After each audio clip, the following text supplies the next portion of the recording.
Ya, shalom kekasih Tuhan, saya percaya setiap dari kita sampai detik ini ada semuanya karena kasih setia Tuhan. Mari bersama kita mau siapkan hati kita mau datang di hadapan Tuhan memberikan syukur kita yang terbaik. Karena kita tahu di dalam kasih setianya Tuhan kita sanggup bertahan melewati segala sesuatu yang ada. Sama-sama kita mau berdoa.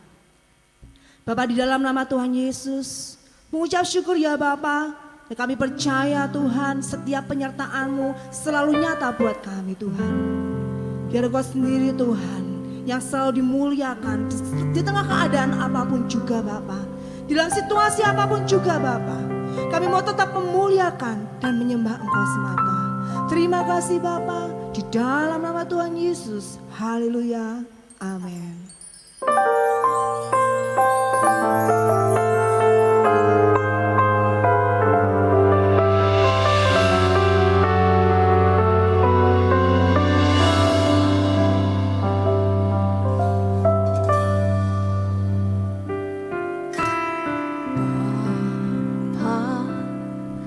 Kau setia Bapa, Kau mulia, tenanglah jiwaku, aman bersamamu.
Shalom Bapak Ibu, Saudara sekalian.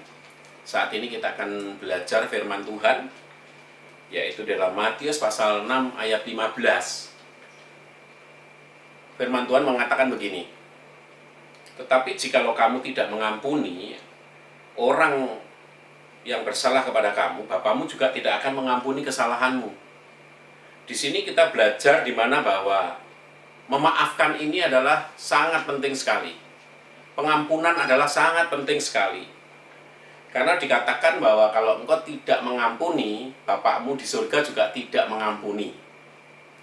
Bapak, Ibu, Saudara sekalian, Yesus menekankan ini kepada orang Kristen, bahwa kita harus belajar satu dengan yang lain, bahwa kita harus belajar untuk bisa mengampuni, memaafkan siapapun yang bersalah kepada kami atau kepada kita. Nah, di sini dalam Markus pasal 11 ayat 25 mengatakan begini, dan jika kamu berdiri untuk berdoa, ampunilah dahulu sekiranya ada barang sesuatu dalam hatimu terhadap seseorang, supaya juga Bapamu yang di surga mengampuni kesalahanmu. Bapak, Ibu, Saudara sekalian, di sini kita tahu di mana bahwa Tuhan ingin sebelum kita datang mempersembahkan sesuatu atau ingin berdoa datang kepada Tuhan, tapi apabila kita menyimpan sesuatu dalam hati kita, atau dikatakan bahwa kita mempunyai hati yang pahit terhadap orang lain atau kecewa terhadap orang lain, kita harus membereskan terlebih dahulu. Baru kita bisa datang, kita bisa berdoa, kita bisa mempersembahkan sesuatu kepada Tuhan. Nah, di sini kita harus belajar bahwa kita nggak boleh menjadi orang Kristen yang menipu dirinya sendiri. Ya. Mereka seolah-olah memiliki iman, tapi sebetulnya hidup mereka dikuasai yaitu oleh kekecewaan dan kepahitan di situ. Dan mereka nggak bisa connect dengan Tuhan di situ. Hubungan dengan Tuhan mereka jauh. Tapi kadangkala kita ini menipu diri kita sendiri seolah-olah kita dekat dengan Tuhan di situ. Tuhan ingin di mana bahwa ayo kita bereskan hati kita betul-betul. Karena orang yang tidak mau mengampuni atau memaafkan, ini ada beberapa hal yang kita akan lihat akibatnya. Orang yang tidak mau mengampuni, yang pertama, ia hidup dalam kepahitan. Orang yang hidup dalam kepahitan ini hidupnya penuh dengan sengit, orangnya dingin. Di situ kita selalu membenci orang yang menyakiti kita, dan kita tidak ada sukacita di situ. Bapak, Ibu, Saudara sekalian, dan timbullah dendam yang berkelanjutan. Dan ujungnya kita akan menyerang orang yang menyakiti kita dan menghancurkan mereka. Itu bukan dari Tuhan, tapi itu adalah dari daging.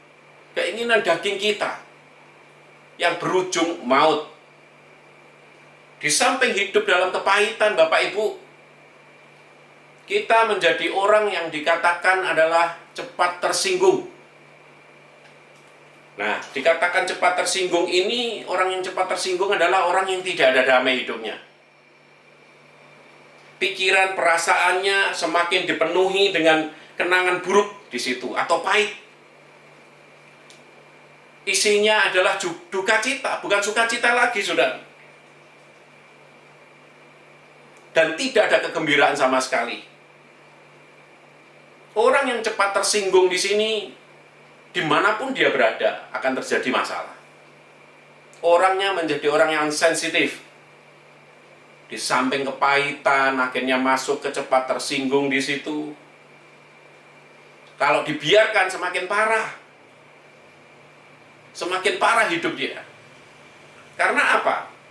Selain kepahitan, cepat tersinggung di situ, juga dikatakan hidupnya yaitu hidup dalam prasangka. Orang yang hidup dalam prasangka, yaitu dikatakan bahwa prasangka berarti membuat keputusan sebelum mengetahui fakta yang relevan mengenai objek tersebut.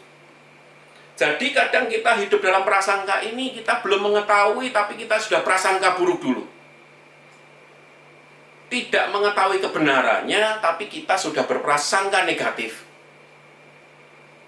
Orang yang tidak mau ngampuni dan memaafkan akhirnya beberapa prasangka buruk terus di situ. Dan Bapak Ibu Saudara sekalian, kalau kita diikat seperti ini terus, saya katakan, engkau tidak bisa berhubungan dengan orang lain. Gak bisa berhubungan dengan orang lain.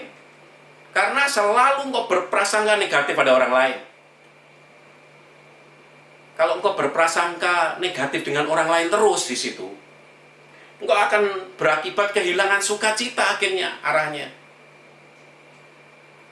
Kehilangan sukacita. Orang yang kehilangan sukacita, Bapak Ibu, dia menjadi orang yang selalu merenungkan dirinya sendiri, yaitu orang yang paling menderita. Yang selalu disakiti orang, yang selalu mengatakan bahwa orang lain selalu bersalah kepada kita. Kita selalu mengasihani diri terus di situ. Dan kita diikat hati kita di situ, sehingga kita tidak ada kegembiraan, sukacita sama sekali.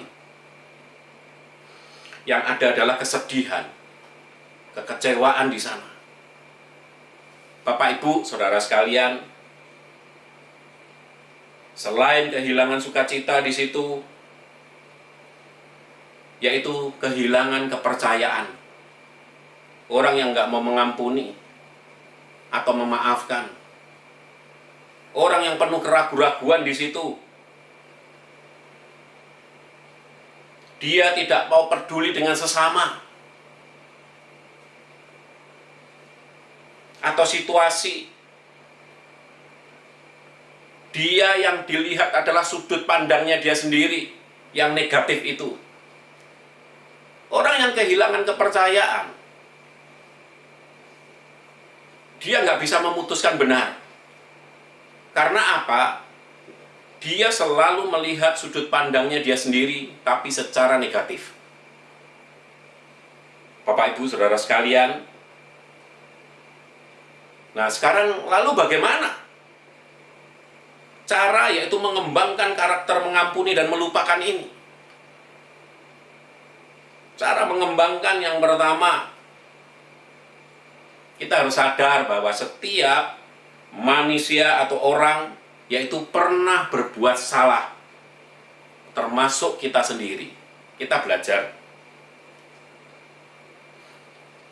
belajar di mana bahwa sebaik apapun orang, sebaik apapun kita, tetap kita bisa berbuat salah.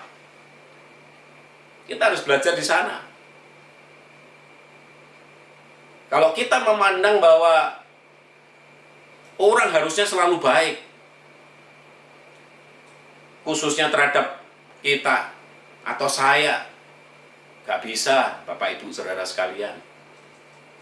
Suatu kali tetap terjadi kesalahan dalam hidup seseorang. Kalau kita menyadari di mana bahwa setiap orang bisa berbuat salah, disitulah yang namanya timbul yang namanya pengampunan di sana. Karena kita bisa melihat diri kita sendiri.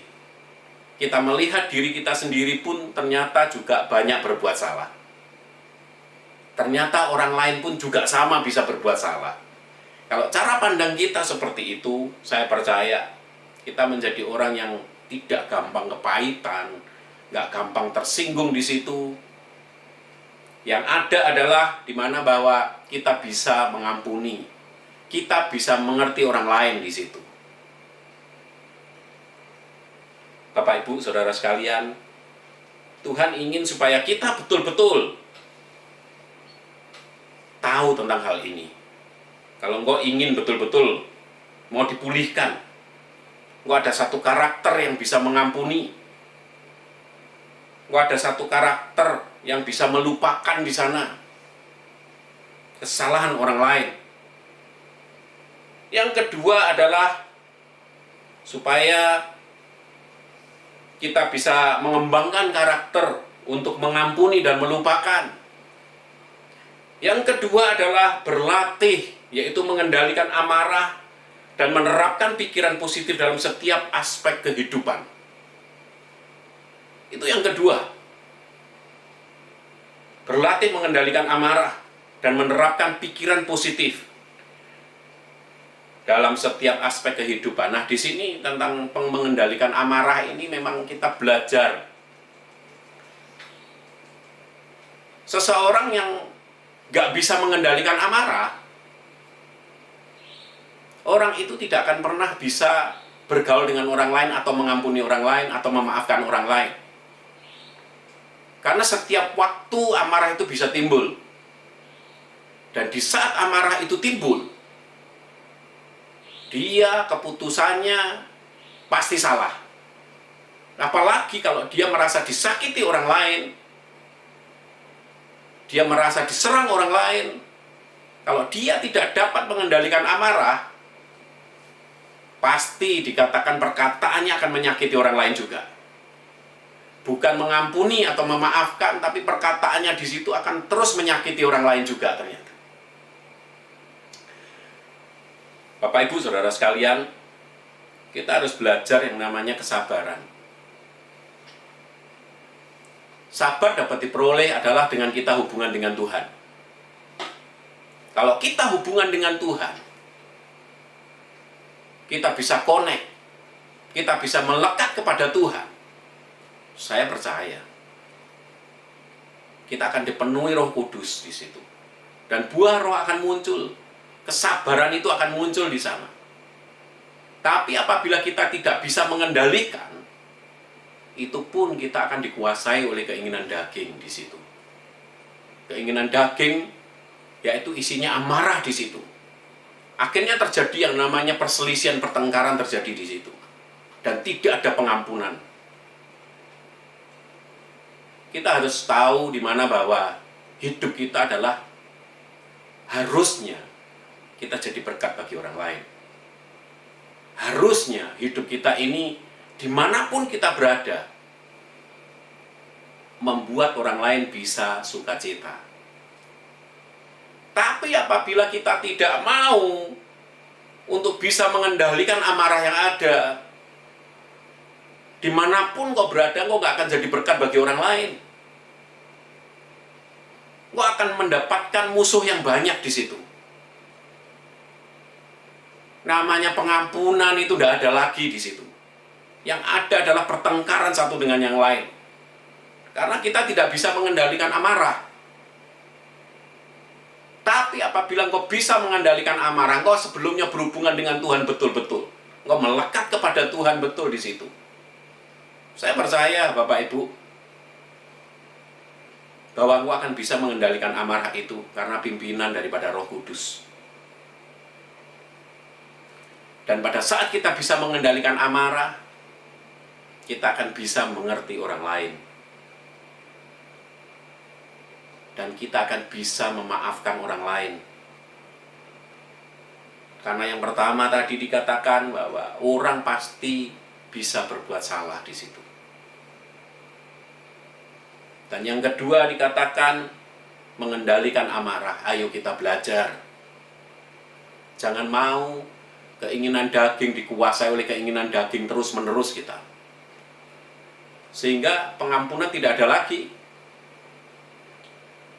Yang ada adalah kekecewaan hidupmu.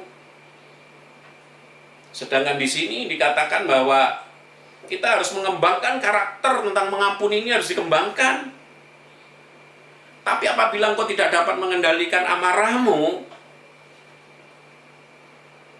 selalu gampang tersinggung juga. Tadi sudah dikatakan, pahit hatimu di situ, sudah. Engkau tidak akan bisa mengembangkan yang dikatakan yaitu karakter mengampuni di situ. Tuhan ingin bahwa ayo kita mulai mengembangkan karakter mengampuni itu. Dan kita belajar bahwa semua orang bisa berbuat salah. Dan juga dikatakan bahwa kita mulai berlatih mengendalikan amarah kita. Menerapkan pikiran yang positif kepada orang lain. Orang yang amarah tidak dapat mengendalikan amarah, pasti pikirannya negatif terhadap orang lain. Kalau kita bisa mengendalikan amarah, kita belajar untuk berpikir positif untuk orang lain. Sehingga pada saat kita memandang orang lain, kita lihat yang baiknya dia, bukan yang buruknya. Kalau kita lihat orang lain yang buruknya, negatifnya, sampai kapanpun, karakter mengampuni ini tidak akan pernah terjadi dalam hidupmu. Nah, kita mulai belajar. Kendalikan amarahmu. Berpikiran positif kepada orang lain. Mulai dikembangkan di situ. Kita berpikir bahwa orang lain pun ternyata dapat salah. Saya pun dapat salah. Dikembangkan terus itu. Dan yang terakhir adalah,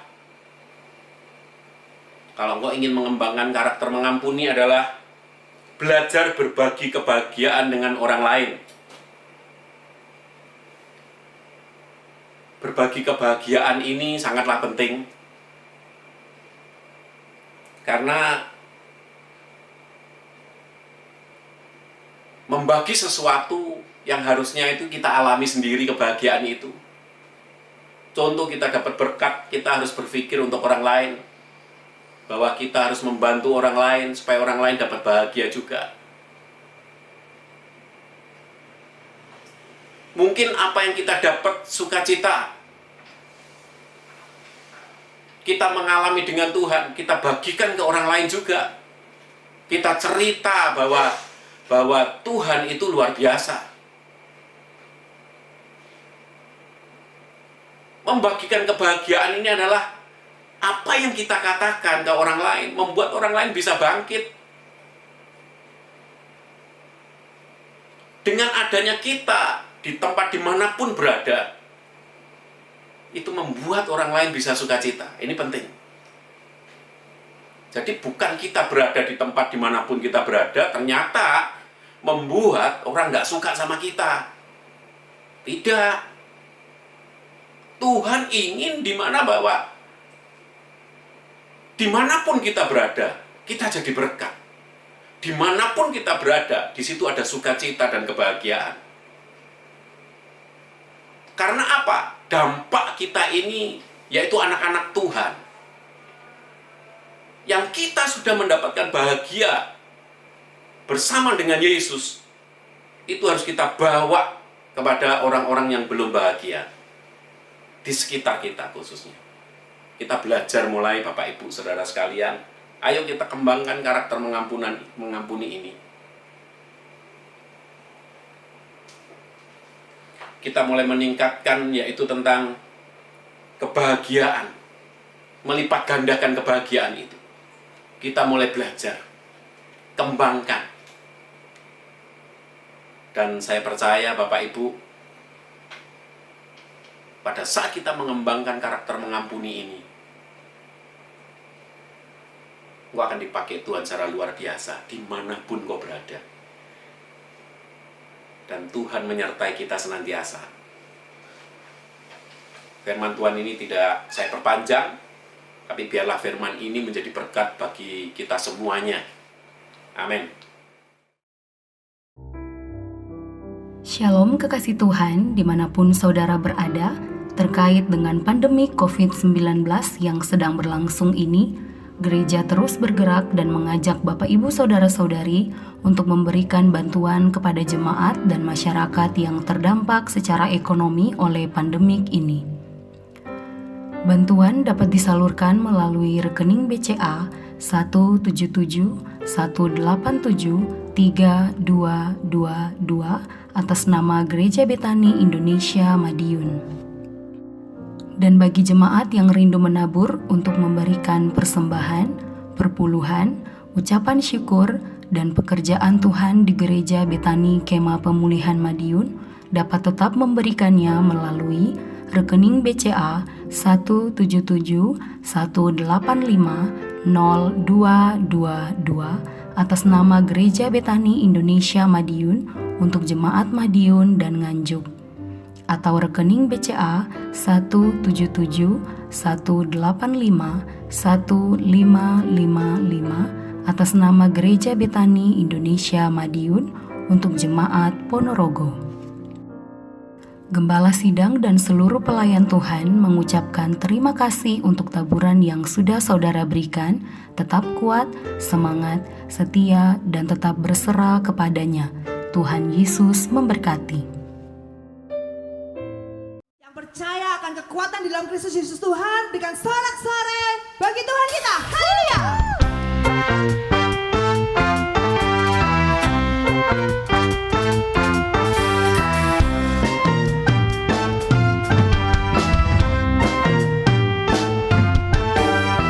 Yesus adalah kekuatanku, kekuatanku. Hanya Dialah kota bentengku, bentengku. Dia yang memberikan segala keselamatan baginya orang yang diurapinya. Orang yang hina Dia tegakkan, orang yang miskin Dia pun angkat. Dia Allah yang adil dalam perbuatannya, selalu setia akan janjinya. Yesus rela kaya jadi miskin, agar kita semua jadi kaya. Allah Bapa berkaya kami dengan Roh-Nya, agar nyata bahwa kami anak Allah. Yesus rela kaya jadi miskin, agar kita semua jadi kaya. Allah Bapa berkaya kami dengan Roh-Mu, agar nyata bahwa kami anak Allah. Agar nyata bahwa kami anak Allah. Agar nyata bahwa kami anak Allah. Haleluya. Terima kasih Tuhan buat kebaikan-Mu. Kau telah pimpin kami untuk menyelesaikan ibadah kami di hari ini Tuhan. Kami percaya Tuhan, firman-Mu akan terus menguatkan kami Tuhan. Supaya kami tetap teguh di dalam Engkau. Tetap setia dan percaya bahwa Kau tidak pernah tinggalkan kami sedikit pun juga. Bahkan Tuhan kami akan bersinar seperti emas Tuhan di dalam masa-masa krisis ini. Menjadi berkat bagi orang-orang sekitar kami. Terima kasih Tuhan. Terima kasih firman-Mu sampaikan oleh hamba-Mu. Kami percaya Tuhan, Kau terus mengurapi hamba-Mu di dalam setiap aktivitasnya. Dalam keluarganya, dalam pekerjaannya dan pelayanan Kau buat hamba-Mu berhasil untuk kemuliaan nama-Mu saja Yesus. Terima kasih Tuhan. Kami percaya Tuhan, Kau juga terus Tuhan melindungi dan menjaga jemaat-Mu dimanapun kami berada. Kami percaya Tuhan, di dalam keluarganya, di dalam pekerjaannya, pendidikannya dan pelayanannya, semua jemaat-Mu Tuhan tetap Tuhan dalam pengamatan-Mu Tuhan dan perlindungan-Mu. Kami percaya Tuhan, mereka tidak takut Tuhan dalam menghadapi apapun juga. Karena kami percaya Tuhan, Kau selalu beserta mereka. Terima kasih Tuhan. Juga atas berkat-berkat-Mu yang telah diberikan oleh setiap jemaat-Mu. Kami percaya Tuhan, Kau bukan Allah yang berhutang dan mengembalikan dengan berlipat kali ganda. Semua dikembalikan oleh nama-Mu saja Yesus. Kami juga berdoa secara khusus bagi pemimpin negara kami, Bapak Presiden Jokowi. Biarlah Tuhan Kau berikan hikmat-Mu bagi Bapak Presiden dan seluruh jajarannya, supaya dapat melalui krisis yang terjadi hari-hari ini. Kami percaya Tuhan, Kau akan segera lalukan masa krisis ini Tuhan dari negara ini. Dan biarlah nama-Mu yang ditinggikan di negara kami ini Tuhan Yesus. Terima kasih Tuhan. Masuk ke kasih, kita mengangkat tangan untuk meminta berkat dari Allah Bapa. Tuhan, layakan hamba-Mu untuk minta berkat bagi jemaat-Mu dimanapun kami berada. Saudara kasih, terimalah berkat dari Allah Bapa di dalam Anak Tunggal Yesus Kristus dan persekutuan Roh Kudus, mulai saat ini sampai selama-lamanya. Kau tidak menjadi ekor tapi kepala, Kau tidak turun tapi naik, Asal firman Tuhan dengan sungguh-sungguh. Siapapun yang percaya sebenarnya, mari kita bersama-sama berkata, amin.